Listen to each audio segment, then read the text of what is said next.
Most people already know they need to make changes for their health.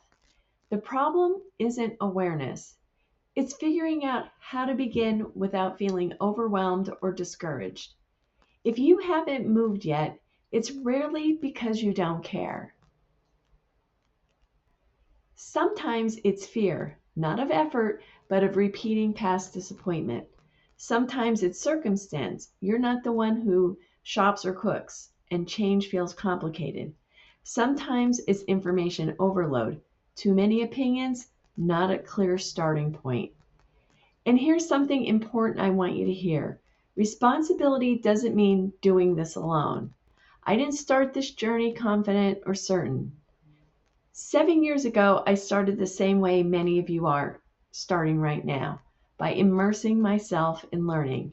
I read, I listened, I questioned what I've been told about food, health, and metabolism because I did everything they told me to do and it didn't work.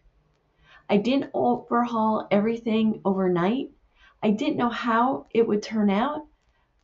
What I did do was educated myself and I took one step at a time. 7 years later, through Keto and now Carnivore, my health is the best it's ever been.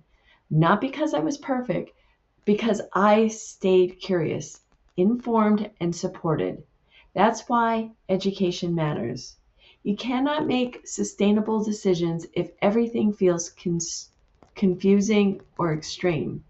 You can't apply change if you don't understand why it works. That is the purpose of this channel, and sometimes education alone still isn't enough. Sometimes you need guidance, not because you're incapable, but because clarity reduces overwhelm. A structured guide helps quiet the noise. Coaching helps translate information into real life.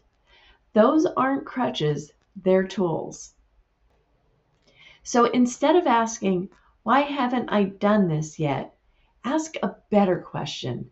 What support would make this feel manageable right now? That's how change begins, not with pressure, but with understanding.